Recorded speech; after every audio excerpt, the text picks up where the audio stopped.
जय भोलेनाथ। जटाटवी गलज्जलम प्रवाह पावित स्थले गलेव लंबे लंबितां भुजंग तुंग मालिकाम डमट डमट डमट डमट निनाद वड्डवर्वयं चकार चंडे तांडवम तनोतु न शिव शिवम। जय भोलेनाथ। आज का पेपर आपका एचएसएससी द्वारा लिया गया है जो 6 तारीख को। बहुत ही आसान पेपर आया है और आपकी कट ऑफ ज्यादा जाएगी। और इसके बाद मैं आपको बता दूं, जितनी मैं शॉर्ट वीडियो करवाता हूं, कल जिन बच्चों का पेपर है सारी शॉर्ट वीडियो देखकर जाना।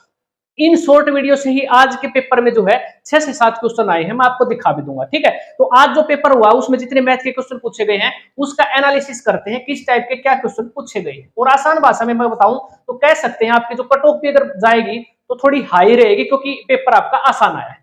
तो चलिए शुरुआत करते हैं। कालों के काल महाकाल के नाम से जो क्वेश्चन आपके आए हैं जल्दी जल्दी उनको सोल्व करते हैं। देखो जो पेपर बच्चों ने भेजे हैं मेरे पास, एक आया था, देखो मैंने बताया था आपको डिविजिबिलिटी रूल के ऊपर मैंने वीडियो बनाई थी, आज से 3-4 दिन पहले वीडियो बनाई थी डिविजिबिलिटी रूल पर। शॉर्ट वीडियो भी मैं बनाता हूं। देखो डिविजिबिलिटी रूल के आया था 3 के डिविजिबिलिटी रूल पर आपका क्वेश्चन पूछा गया है। ऑप्शन देखो पहले वाला 5, 4, 1, 3 और 2 और ये 6 ये दे रखी थी। तो बताना ऑप्शन में ये दे रखे थे कि 3 से कौन सी संख्या विभाज्य है, ये बताना था।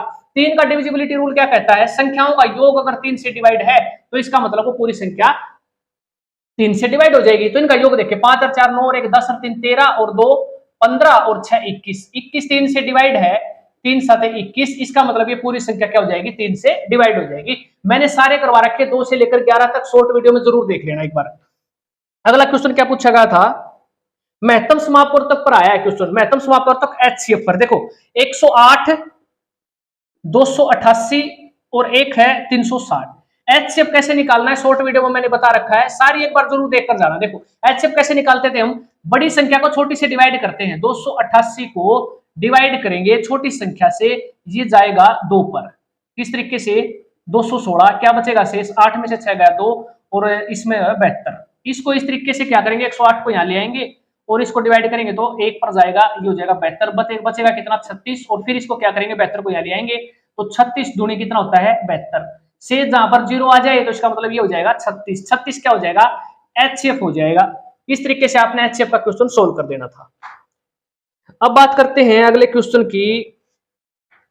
41वां का जो क्वेश्चन आया उसकी देखते हैं एक बार। ये आया है किलोमीटर प्रति घंटा में स्पीड बतानी थी। यहां पर क्वेश्चन है 2 मिनट 30 सेकंड में 750 मीटर की दूरी तय करता है। देखो 750 मीटर की दूरी तय करता है कितने समय में, 2 मिनट और 30 सेकंड। 2 मिनट में कितने सेकंड होते हैं 120। तो 120 को ऐसे लिख लेना और इसमें ऐड कर लेना 30 मिनट और, तो टोटल कितना सेकंड लेता है वो 150। तो 150 सेकंड लेता है और किलोमीटर प्रति घंटा में बदलने के लिए 18/5 से गुणा करते हैं और सीधा आपका आंसर 18 किलोमीटर प्रति घंटा ये हो जाता। एक क्वेश्चन आपका पूछा गया है ए और बी। देखो ये मैंने सारे क्वेश्चन ट्रिक से करवा रखे हैं। ए और बी किसी कार्य को करते हैं कितने दिन में, 4 दिनों में। और ए अकेला किसी कार्य को 12 दिन में करता है, तो बी अकेला उसी कार्य को कितने दिन में करेगा। ट्रिक से मैंने क्या करवाया था, 4 को और 12 को गुणा करो, 4 12 और इसका डिफरेंस ले लेंगे। डिफरेंस कितना है 8, 8 से डिवाइड कर देना तो सीधा आंसर 6 दिन में कर देगा। डायरेक्ट आंसर निकाल सकते थे आप। और एक क्वेश्चन मैंने ये भी करवाया है सीधा शॉर्ट ट्रिक से। देखो शॉर्ट वीडियो जो बनाता हूं बहुत ही महत्वपूर्ण होती है, इसको समझ लेना अच्छे तरीके से और कल वाले देख कर जाएंगे इस वीडियो को। देखो 800 रुपए की राशि है, 3 वर्षों में 920 रुपए हो जाती है। ब्याज की दर को 3% बढ़ाया। देखो ब्याज की दर 3% बढ़ा दी तो 3 साल में कितना ब्याज लगेगा, 9% ब्याज। राशि कितनी है 800 रुपए की है, 800 का 9% कितना है 72 रुपये। ब्याज की टोटल राशि कितनी हो जाती थी 920, उसमें ये 72 और जोड़ देना, बस आंसर आ जाएगा कितना 2 9 और ये 992 आंसर हो जाएगा। अगला क्वेश्चन है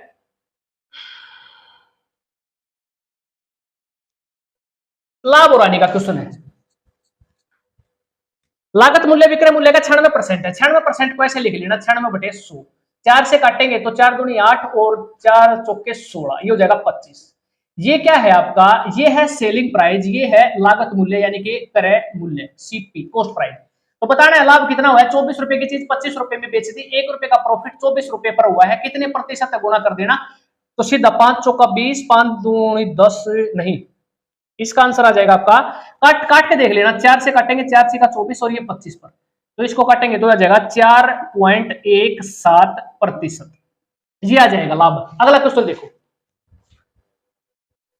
एक क्वेश्चन आपका ये आया था 2744 दे रखा था, 2744 का घनमूल ज्ञात करना है। मैंने ट्रिक में क्या बताया था, चार है ना, किसके क्यूब में आएगा चार, ये आएगा 4 चौके 16 चौका 64, एक तो हो जाएगा 4, लास्ट में अंक आ गया 4।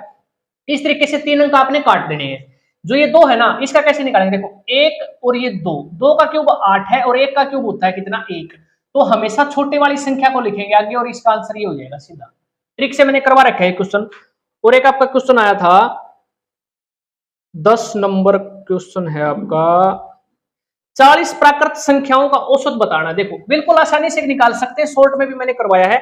40 प्राकृत संख्याएं हैं लगातार, तो इसका फार्मूला आपको बताया था, ये होता है 40 संख्याएं हैं तो ये हो जाएगा 41/2, इसको काटेंगे तो सीधा आंसर कितना आ जाएगा, 20.5 आ जाएगा, ये आंसर हो जाएगा। एक क्वेश्चन आपका आया है 17, दो संख्याओं का अंतर दे रखा है, देखो x माइनस वाई 11 दे रखा है, इसको आपने ऑप्शन से उठा लेना था। देखो ऐसे एक ही ऑप्शन आपको मिलेगा जिसका अंतर 11 है, वो है बी 28 और 17। यहां से देखते ही आपने आंसर लगा देना था, लेकिन फिर भी इसको निकालना चाहे तो ऐसे निकाल सकते हैं। अंतर 11 दे रखा है और उनके योग का पांचवा भाग, देखो उनका योग मतलब क्या है, x प्लस वाई का जो पांचवा भाग है वो 9 है, तो x प्लस वाई कितना हो जाएगा, ये हो जाएगा 45। तो यहाँ लिखेंगे x plus Y is equal to 45। यहां से आप निकाल सकते हो संख्याएं, 2x इज इक्वल टू ये हो जाएगा 56, 2 से डिवाइड कर देना, ये आ जाएगा 2 दूनी 4 और 2 8 16। एक संख्या 28 है तो दूसरी कितनी आ जाएगी 17। इस तरीके से आप निकाल सकते थे इन क्वेश्चनों को। आगे देखो जो पूछा गया क्वेश्चन है, एक क्वेश्चन आपसे पूछा गया था 20, हल करना था 450 का 28% था। देखो बिल्कुल इजी था, 28% कितना होता है 126, ये हो जाएगा 126, और जोड़ना था 280 का कितने प्रतिशत, 45%। कैसे निकालते, गुणा कर लेते हैं ऐसे, ये भी 126, इनका योग बताना था तो 252 इसका आंसर आ जाएगा, सॉरी 254, 6 6 12, 2 2 4 1 5 और 252, ये हो जाएगा इसका आंसर। एक क्वेश्चन आया था आपका 23वां, बिल्कुल प्रॉफिट एंड लॉस से आया है क्वेश्चन। दो क्वेश्चन आ चुके हैं आपके प्रॉफिट एंड लॉस से। देखो 490 रुपए में कोई चीज उसने खरीदी है और बेच दी कितने रुपए में, 465 पॉइंट कितने में, 50 रुपए में। इसका डिफरेंस लेना है कितना, 24.5 आ जाएगा। 24.5 रुपए का लॉस हुआ है उसे 490 रुपए पर, कितने प्रतिशत है, आंसर सीधा आ जाएगा 5%, ये आंसर हो जाएगा। ठीक है 24.5, ठीक है।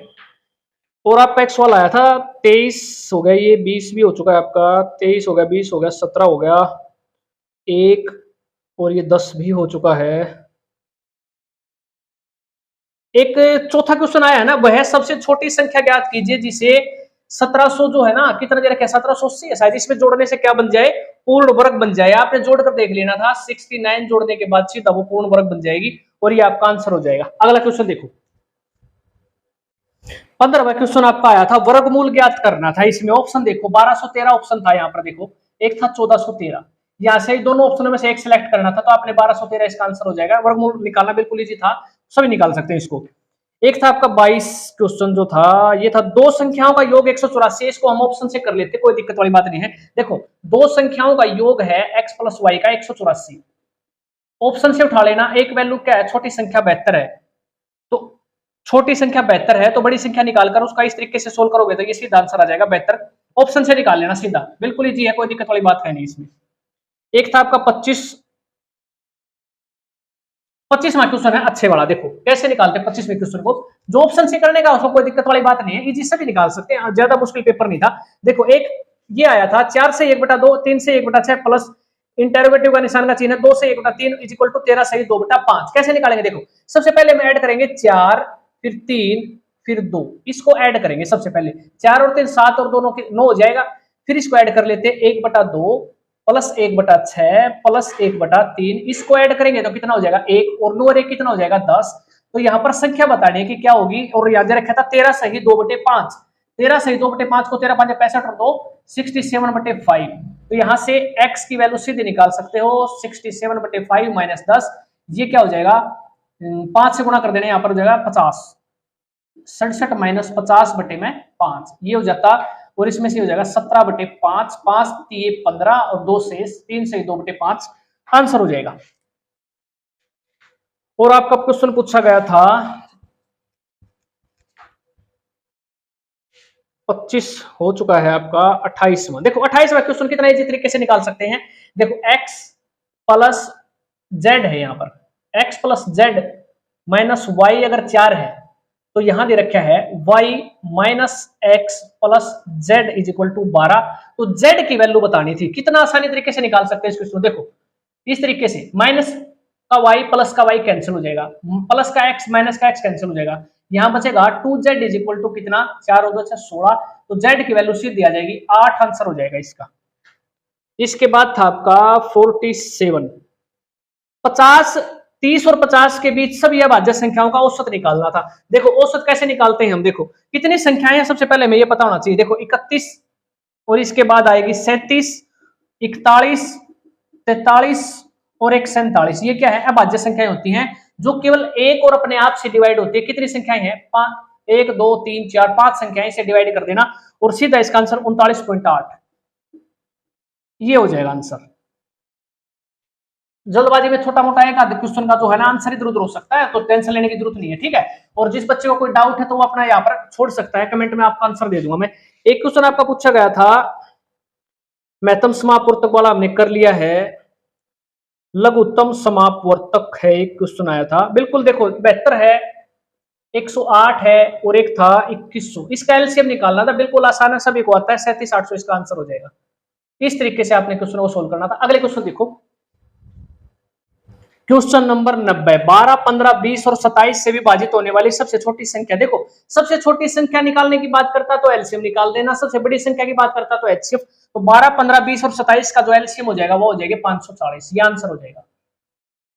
अब बात करते हैं एक जो सबसे अच्छा क्वेश्चन पूछा गया है वो आपका पूछा गया है 81वां क्वेश्चन। देखो 2 4 2 4 8 फिर ये 16 फिर ये 1024। इसमें कितने पद हैं, गुणोत्तर श्रेणी में है ये, इसको ध्यान से समझना। देखो इसके लिए हम क्या करेंगे, एक फार्मूला यूज करेंगे, tn is equal to A R N minus 1। tn है आपकी लास्ट संख्या, कौन सी है 1024। ए आपका रहेगा 2 पहले वाली संख्या, इनटू आर क्या होता है, इस 4 को 2 से डिवाइड करेंगे तो कितना प्राप्त होगा 2, इस 8 को इस 4 से डिवाइड करेंगे तो कितना 2, यानी कि कॉमन रेशियो बोलते हैं इसको। यहां पर आर की वैल्यू आ जाएगी 2 और इसकी पावर क्या करेंगे n माइनस 1। 2 से इसको डिवाइड कर देंगे, यहां से काटेंगे, 2 5 10, 2 एकम 2 और 2 दूनी 4। इधर बच जाएगा आपका 2 की पावर n माइनस 1। ये अच्छा क्वेश्चन पूछा गया, इंपॉर्टेंट, दोबारा फिर आ सकता है यहाँ ऐसा क्वेश्चन। 512 को क्या लिख सकते हैं, 8 की पावर 3 इज इक्वल टू 2 की पावर n माइनस 1। और 8 को क्या लिख सकते हैं, 2 की पावर 3 और उसकी भी पावर 3 इज इक्वल टू 2 की पावर n माइनस 1। ये हो जाएगा 2 की पावर 3 3 9, अब ये हो जाएगा 2 की पावर 9 इज इक्वल टू 2 की पावर n माइनस 1। बेस बराबर है तो पावर बराबर हो जाएंगी।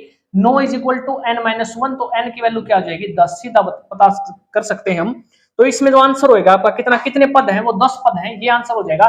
दोबारा फिर पूछा जा सकता है ऐसा क्वेश्चन, इंपॉर्टेंट था ये क्वेश्चन।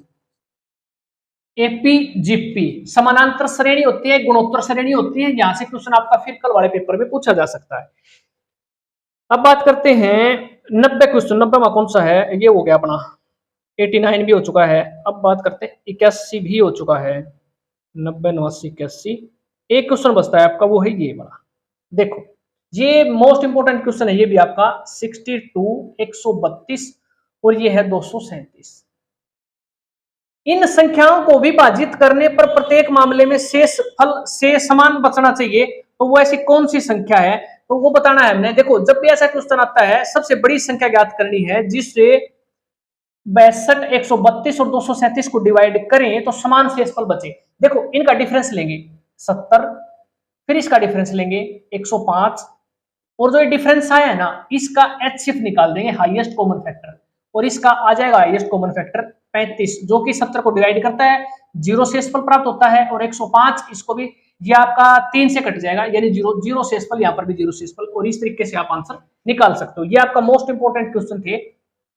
एक क्वेश्चन आपका और रहता है शायद, कौन सा है 89 है, हाँ ये वाला, ये भी आपका इंपोर्टेंट है। एक विमान एक वर्ग के चारों ओर 200 400 600 800 किलोमीटर प्रति घंटा की गति से उड़ता है, तो मैदान के चारों ओर विमान की औसत गति ज्ञात करनी है। देखो 200 400 600 800 एलसीएम ले लेना, दोबारा ऐसा क्वेश्चन आए तो कैसे 1200 सॉरी 2400 आ जाएगा एलसीएम। इनका एलसीएम आ जाएगा 2400, इसको डिवाइड करेंगे तो हो जाएगा 12, 4 छिक्का 24, 6 चौका 24 और 8 तिया 24। देखो ये है क्या, इसमें दे रखी है 4, ये है समय और ये है दूरी। अब 4 डिस्टेंस है, क्योंकि ये वर्ग है ना आपका, वर्ग की चारों भुजाएं बराबर होती है, तो चारों भुजाएं बराबर है तो इसको क्या करेंगे, 4 डिस्टेंस है तो 4 से गुणा कर लेंगे। कुल दूरी बटे कुल समय आपका फॉर्मूला होता है, समय देखो कितना है, इनको जोड़ देंगे, 12 और 6 18 और 4 22 और 3 25, इससे डिवाइड कर देना, काटेंगे ना तो सीधा आंसर आ जाएगा 25 निम्मा 225, 25 का 150, गुणा करेंगे तो आपका 384 किलोमीटर प्रति घंटा आ जाएगी, 384 किलोमीटर प्रति घंटा, ये आंसर हो जाएगा। जितने क्वेश्चन आपके बनते थे आज के डेट में, जो क्वेश्चन पूछे गए हैं सारे हमने कंप्लीट कर लिए हैं, और जितने क्वेश्चन थे आसान क्वेश्चन थे, रीजनिंग भी आपकी आसान पूछी गई है।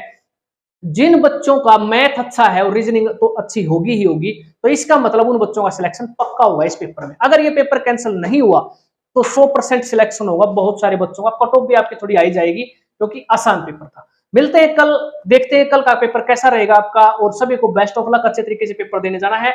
शॉर्ट वीडियो जरूर देखकर जाना है, क्योंकि यहां से आपके क्वेश्चन पूछे जा रहे हैं। धन्यवाद, कमेंट में लिखना है जय भोलेनाथ।